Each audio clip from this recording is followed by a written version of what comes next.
Saludos, ¿qué tal? Soy Orelvis Cabrera. Es un placer tremendo que estés en sintonía conmigo a través de este espacio de Radio Latinísima, donde me puedes sintonizar, como siempre, en Euforia, la aplicación de Univisión, a través de Radio Latinísima. Estamos a nivel nacional de 5 a 6 de la tarde, así que si me estás acompañando en el horario de tráfico, recuerde tomar las precauciones delante de su timón, recuerde manejar con muchísima cautela y escuchar los temas políticos que ofrecemos a través de este espacio frente a frente. Si quieres verme en formato de televisión, estamos en Roku, en Fire TV, pero también para la República Dominicana a nivel nacional en el espacio del canal Vega TV todos los viernes a las 7 de la noche, y para la buena audiencia dominicana en Nueva York estoy también a las 7 de la noche a través de TV Quisqueya. Hoy te propongo un tema importantísimo. Recientemente un huracán, el huracán Melissa, destruyó parte del Caribe. Islas como Jamaica, Cuba y Haití sufrieron la devastación de este fenómeno hidrometeorológico. Pero también en el Caribe hubo otro huracán, esta vez político, porque República Dominicana pospuso la Cumbre de las Américas para el año 2026. De eso vamos a hablar en esta oportunidad. Usted mantenga la sintonía conmigo. Como siempre, es un placer que me acompañes. A nombre del equipo de realización, gracias por la sintonía. Ya comenzamos. Horrible lo que sufrieron estos países del Caribe, principalmente estas islas, con el paso del huracán Melissa. Y quiero ponerlos en contexto porque hay datos preliminares que están saliendo de estos tres países de la región. En Haití, por ejemplo, las autoridades han confirmado, y tengo una gráfica de apoyo, ahí la pueden observar, que son datos preliminares, quiero aclarar esto. Hay 43 fallecidos, 13 desaparecidos.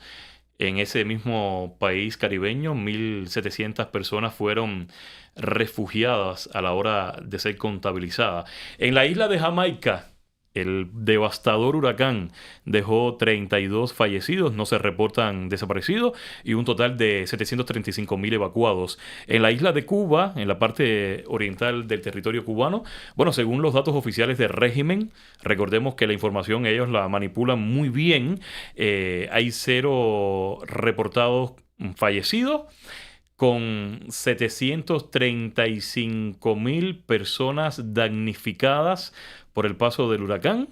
En fin, de verdad que fue realmente tremendo lo que ocurrió, lo que está ocurriendo en la naturaleza, por llamarlo de esta manera.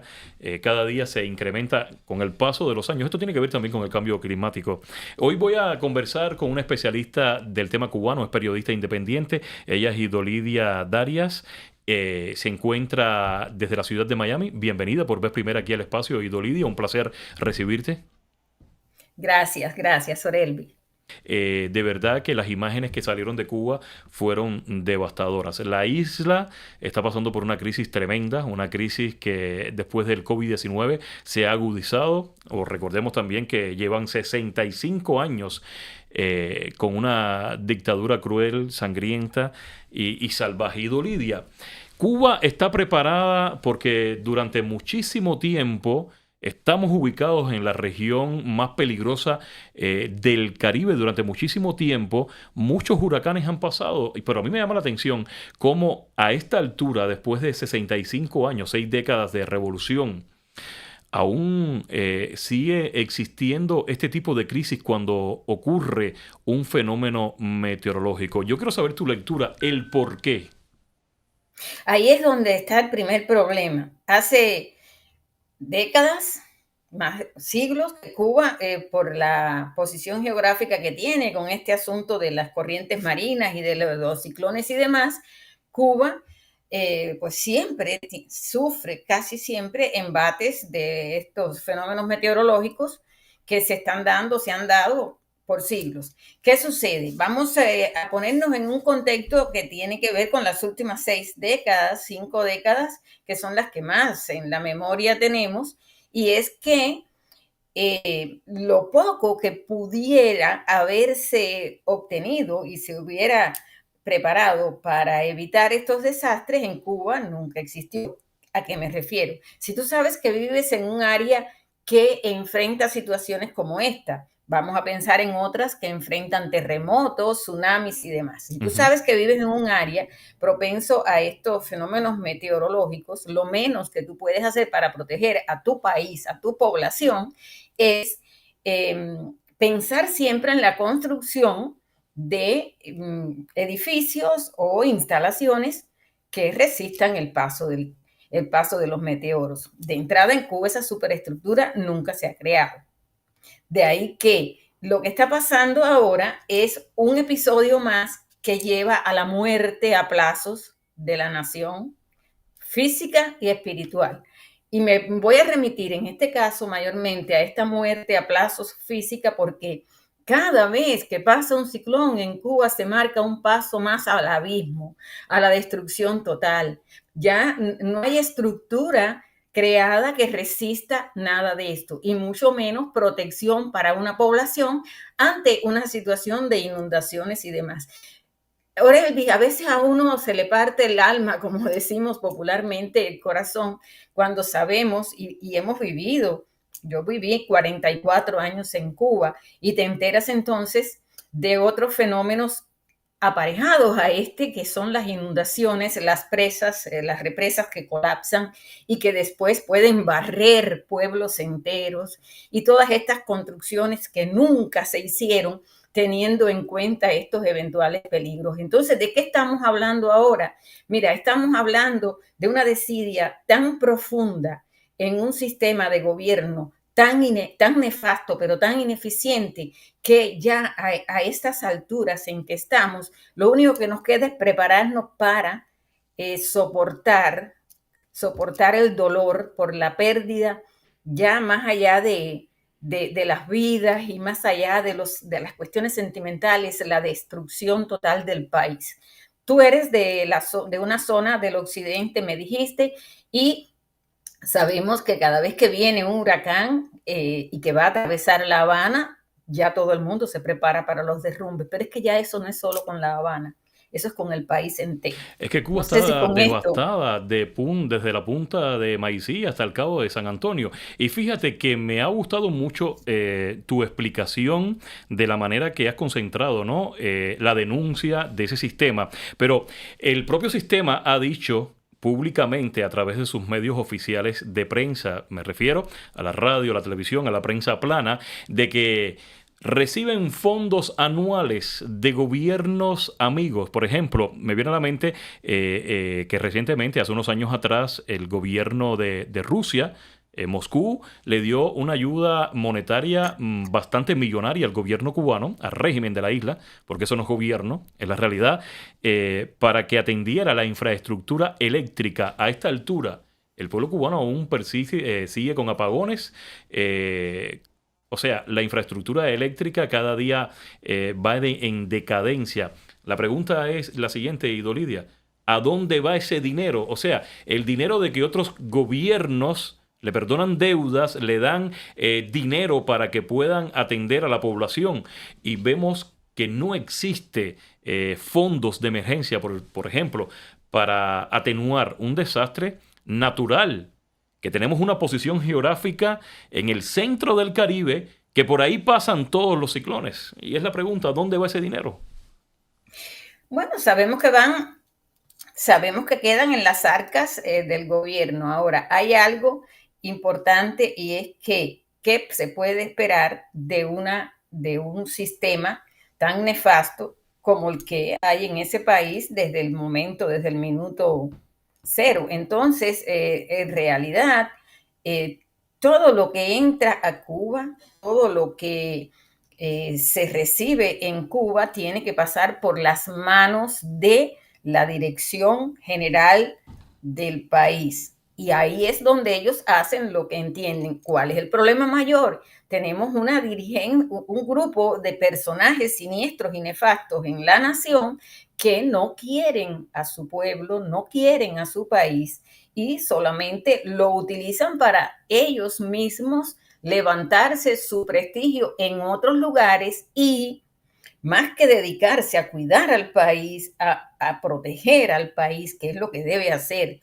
el que en política decide asumir responsabilidades, lo que hacen es el dinero, más allá de usarlos en cuestiones personales y en negocios personales, el otro dinero es usarlo para penetrar, para enviar, para copar ideológicamente a otros países a los que exportan ideología, exportan todo esto que ahora, bueno, pues miramos como la implantación de las ideas comunistas en otras partes, y también, bueno, pues la tecnología y todo lo dedican a enviarlo a otros países. El dinero es para crecer, hacerse poderoso, pero en otras ramas de la vida.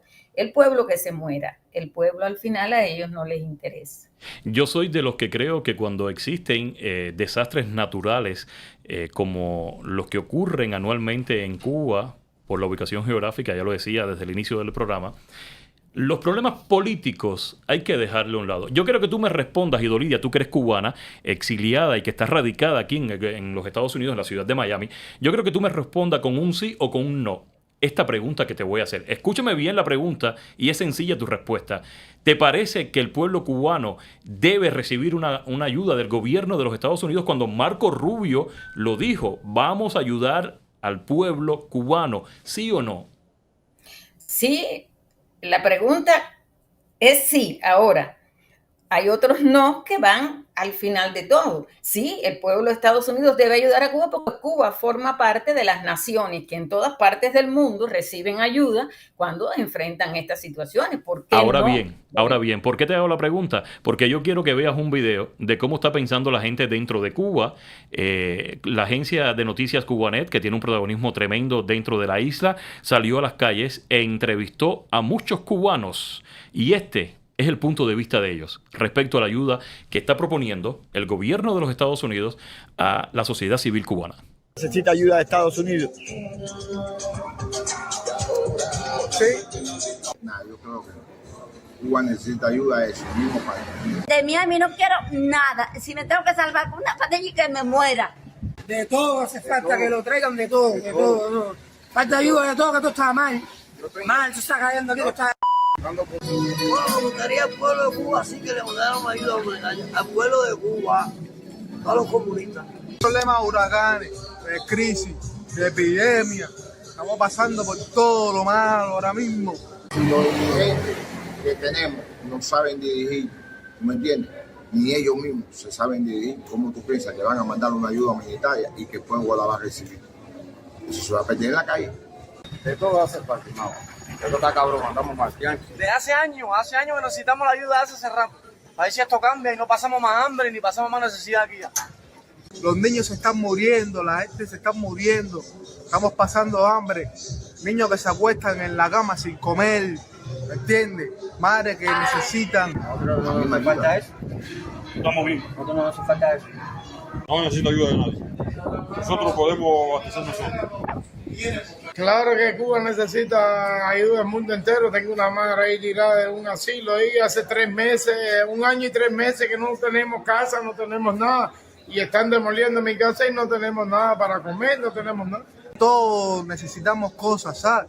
Y nosotros lo que estamos para ayudarnos. Por eso que necesitamos Estados Unidos. Un hombre estudiado dando pedales en un bicicleta, ¿qué cosa es eso? Hay que pelear, yo estoy tomado. La revolución está capacitada para lo que viene.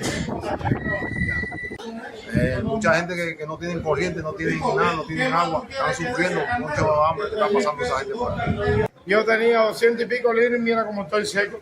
Más nada que eso. Claro que necesita ayuda al mundo entero. Y aparte de una ayuda, estamos pidiendo ya la intervención de los americanos a Cuba, que nos acaben de liberar, queremos ser libres. Interesante, de verdad. Fíjate que yo quiero señalar varios puntos de este video. El primer punto que voy a señalar es la señora mayor de edad que dice que si necesita una pastilla de Miami que la dejen morir. A mí me da tristeza ver eso. Señora, si usted viera cómo vive un anciano de su edad en los Estados Unidos, yo creo que usted saldría a manifestarse y a derrotar esa revolución por la que usted está apostando. Número 2, quiero también citar esta segunda parte. El señor de los espejuelos que dijo que la revolución sabía sobreponerse a todas las dificultades, mi visión, mi punto de vista, él lo hizo para no buscarse problemas, para quedar bien porque tiene un negocio particular y por lo que pude ver es como un vendedor de carne de cerdo que en cualquier parte de La Habana tú pones una mesa con un cerdo muerto, lo picas y lo vendes por libra. No creo que lo haya dicho de esa manera. Y el tercer punto, el más importante para mí de lo que dijeron esos cubanos delante del video. Necesitamos una intervención militar que acaben de venir a liberarnos. Ya voy a cerrar contigo por cuestiones de tiempo, Idolidia, en esta primera parte que hablamos de Cuba. En el segundo momento vamos a hablar sobre temas políticos un poco más amplios y es sobre la cumbre de las Américas. Cada vez que yo veo a un cubano pidiendo intervención militar, yo no entiendo por qué el gobierno de los Estados Unidos ha ido a otras partes del mundo, ha ido a Medio Oriente, ha derrocado dictadores, los ha colgado públicamente en plaza, en fin. ¿Cómo puede ser Cuba libre? Para responderle a esos señores y principalmente a ese último planteamiento del video donde estaba diciendo de que necesitaban una intervención militar para acabar de ser libre. Yo quiero tu lectura, Idolidia, tú que conoces muy bien el tema cubano. Mi lectura, a partir de lo que yo opino, Cuba sí necesita ayuda. Y fue la pregunta categórica que me dijiste, dime sí o no. Sí creo que necesita ayuda. Ahora, observa a todos los que respondieron. Los menos que dijeron no fueron los jóvenes. Son personas que todavía están montados en un discurso de 60 años en el que la culpa de todo la tiene algo que en Cuba le dicen bloqueo.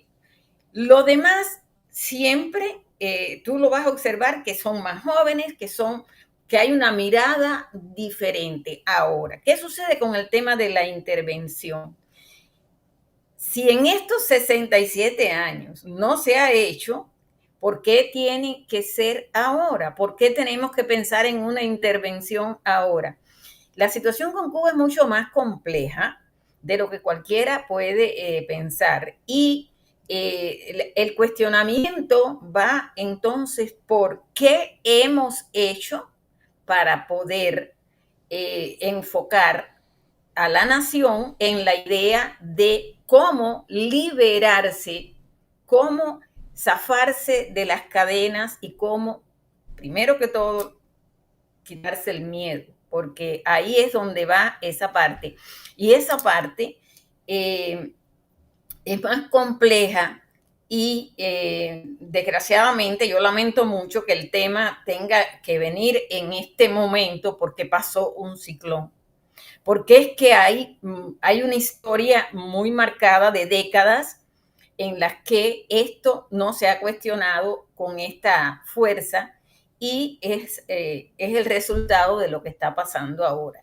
Cuba no, Estados Unidos no tiene por qué intervenir directamente en Cuba a menos que se den situaciones. ¿Qué nos tocaría a nosotros los cubanos si quisiéramos? Bueno, déjame decirte algo, Idolidia, y discúlpeme que la interrumpa. A menos que se den situaciones. Fíjate qué interesante ese planteamiento suyo, pero ya hubo un estallido social. 11 de julio de 2021, cientos de cubanos salieron a las calles. Sin embargo, la administración de Joe Biden, que era la que estaba en el poder en ese momento, no hizo absolutamente nada. Y es triste. A eso iba cuando te dije que nos tocaría a nosotros los cubanos, es demostrar con acciones concretas que necesitamos la ayuda de otros pueblos. Y en eso es en lo que tendríamos que enfocarnos, los cubanos que estamos en el exilio y los que estamos en la isla, en concretar pasos, acciones concretas que indiquen la necesidad inmediata de las operaciones o acciones de países amigos que nos lleven a la libertad. Porque hay muchas formas de incidir directamente dentro de la isla y, Orelvis, ¿cuántos millones de cubanos han dejado el país? Y una inmensa mayoría están en Estados Unidos. Pero no queremos, en sentido general, no queremos hacer nada. ¿Por qué? Porque nos es más rentable estar aquí, apalancarnos y ayudar, colaborar con la familia que está allá. Y los que están allá son los que están pasándola terrible. y generalmente todo lo que ves es fuera de Cuba. Organizaciones, ayudas, un contenedor o organizar un grupo, un partido, una organización, ir a decirlo en la OEA, ir a decirlo en algún lugar, pero ahí se queda todo. Nunca te enteras de quiénes dentro de Cuba están tomando acción, están organizándose para que esa masa humana que hay dentro del país entienda que si no inciden de una manera puntual y directa, nadie va a ir a ayudarlos, porque si no demuestran que lo necesitan, el 14 de julio, el 11 de julio fue un ejemplo de cómo cuando algo así se organiza, pero fue espontáneo, no fue algo organizado con un sentido directo. Pero si ocurrió de esa manera, puede ocurrir de otra. Ahora, lo que nos toca a nosotros es buscar, organizarnos, y los que tienen más ideas con toda esta situación, pensar que lo pueden hacer.